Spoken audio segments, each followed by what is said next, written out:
नमस्कार दोस्तों, मेरा नाम श्याम किशोर है। मैं एक फाइनेंशियल प्लानर हूँ। I am the founder of Utkarsh financial and investment advisory services. दोस्तों ये चैनल मेरे उन सभी चाहने वाले लोगों के लिए है जिनका सोचना है कि मैं अपने प्रेजेंट सैलरी में अपने फिनेंशियल गोल को अचीव नहीं कर सकता हूँ। दोस्तों, हम लोग इस चैनल पर आपके फिनेंशियल गोल के बारे में, आपके फिनेंशियल प्लान के बारे में और आपके हर एक फिनेंशियल गोल को कैसे कम से कम इन्वेस्टमेंट में अचीव कर सकते हैं, उन सारी चीज़ों के बारे में डिस्कस करेंगे। मेरा आप लोगों से विनम्र निवेदन है कि आप अपने फिनेंशियल गोल को कम से कम इन्वेस्टमेंट में पूरा करने के लिए और आपके फैमिली को फिनेंशियली सिक्योर करने के लिए मेरे चैनल को सब्सक्राइब जरूर कीजिए। दोस्तों आज का ये वीडियो मेरे उन सभी चाहने वाले लोगों के लिए और दोस्तों के लिए है जिनके पास में बिटिया है और आपके पास में एक बहुत बड़ा रिस्पॉन्सिबिलिटी है कि आप अपनी बिटिया का शादी कैसे कराओगे और उनको एक अच्छे से अच्छे घर में कैसे भेजोगे। तो आइए दोस्तों उसके बारे में डिस्कस करते हैं। दोस्तों, अगर मुझे बिटिया का शादी करना है तो बिटिया की शादी करने के लिए मेरे पास में आज के डेट में दो ऑप्शन है। पहला विकल्प हमारे पास में जो है वो पहला विकल्प यह है कि LIC सुकन्या समृद्धि योजना में मैं इन्वेस्टमेंट कर सकता हूं या फिर मैं मंथली SIP कर सकता हूं किसी भी म्यूचुअल फंड में। आइए देखते हैं कि दोनों में से बेहतर कौन है।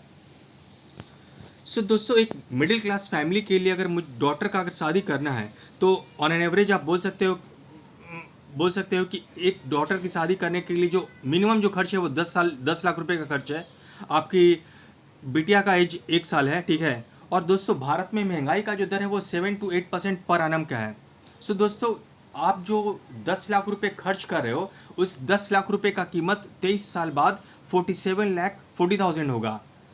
आपको जो भी आपकी बिटिया का शादी का जो प्लान करना है, आपकी बिटिया का शादी का जो प्लान करना है वो आपको मन में हमेशा ये क्लियर होना चाहिए कि आपके पास में 23 साल बाद आपके अकाउंट में 47,40,000 होना चाहिए, नहीं कि 10 लाख। दोस्तों, हम लोग सोचते हैं कि दोस्तों कि 10 लाख में हमारा काम हो जाएगा।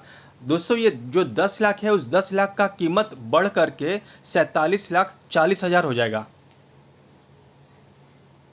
मुझे अगर 47,40,000 अगर इन्वेस्ट करना है, अगर मुझे मैच्योरिटी अमाउंट चाहिए LIC सुकन्या समृद्धि योजना से, मुझे कितना इन्वेस्ट करना पड़ेगा। दोस्तों, अगर LIC से अगर आपको 47,40,000 का अगर इन्वेस्टमेंट मैच्योरिटी अमाउंट चाहिए तो आपको मंथली प्रीमियम जो पे करना होगा वो 8,666 का पे करना पड़ेगा।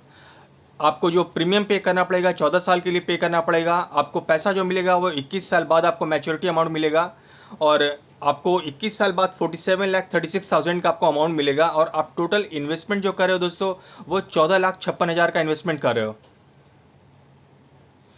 अभी दोस्तों देखते हैं कि अगर यही सेम अमाउंट अगर म्यूचुअल फंड से अगर 23 साल बाद चाहिए तो मुझे कितना इन्वेस्ट करना पड़ेगा। दोस्तों, म्यूचुअल फंड में अगर आप ये इन्वेस्ट करते हो तो आपको मंथली SIP केवल 1,474 रुपये का स्टार्ट करना है और आपको 23 साल के लिए कंटिन्यूअस इन्वेस्ट करना है।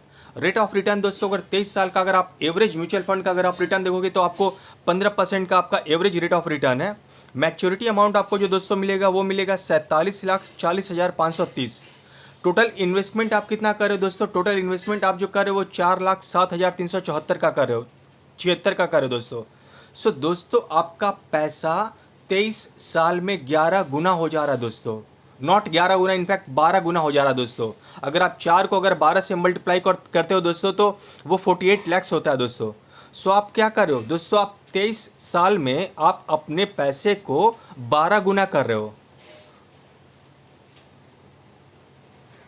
दोस्तों, अभी आपके सामने बहुत गंभीर समस्या है कि आप लोग बोलोगे कि मैं म्यूचुअल फंड में इन्वेस्ट करूं या फिर सुकन्या समृद्धि योजना में करूं। दोस्तों, हर चीज़ आपके सामने है। अगर आप LIC सुकन्या समृद्धि योजना में इन्वेस्ट करोगे तो आपको महीने का 8,666 रुपये इन्वेस्ट करने पड़ेंगे। सेम चीज़ अगर आप म्यूचुअल फंड में करोगे तो आपको महीने का 1,474 रुपया पे करना पड़ेगा। दोस्तों, आपको सोचना है कि आपके लिए बेहतर क्या है।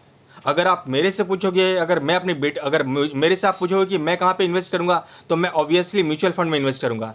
मैं म्यूचुअल फंड में इन्वेस्ट इसलिए कर रहा हूँ कि मुझे म्यूचुअल फंड में जो एवरेज रेट ऑफ रिटर्न मिल रहा है वो 15% का मिल रहा है। यही अगर आप सुकन्या समृद्धि योजना में आप जो इन्वेस्ट करें तो सुकन्या समृद्धि योजना में आपको जो इंटरनल रेट ऑफ रिटर्न है दोस्तों वो है 8.4% का। दोस्तों, मुझे ऑलमोस्ट 7% ज़्यादा मिल रहा है। प्लस दूसरा बेनिफिट क्या है म्यूचुअल फंड का दोस्तों? दूसरा बेनिफिट म्यूचुअल फंड का दोस्तों ये कि मुझे कंपाउंडिंग का बेनिफिट मिल रहा है। कंपाउंडिंग का बेनिफिट दोस्तों ये मिल रहा है कि मेरा पैसा आपने दोस्तों कंपाउंडिंग इंटरेस्ट के बारे में पढ़ा होगा 10वें क्लास में। सो कंपाउंडिंग इंटरेस्ट में होता है क्या दोस्तों को कि आपने अगर 1 लाख रुपया इन्वेस्ट किया, उस पर आपका 15% का कंपाउंडिंग इंटरेस्ट रेट है, तो 1 लाख रुपया 1 साल के बाद में 1,15,000 हो जाता है। 1,15,000 पे अगेन अगर आप 15% अगर कैलकुलेट करते हो तो वो पैसा 1,37,000 होता है। तो दोस्तों होता क्या है कि आप क्या कर रहे हो, बेसिकली कंपाउंड करते जा रहे हो, मतलब आपकी कंपाउंडिंग आपका जो भी अमाउंट जो है, आपका जो इन्वेस्टमेंट अमाउंट है उसको और कंपाउंड करते जा रहे हो ईयर ऑन ईयर।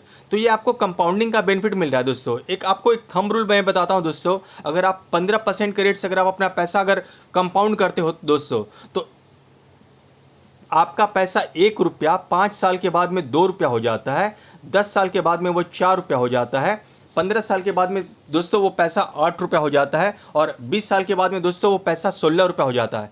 वैसे ही ये पैसा बढ़ता जाता है दोस्तों।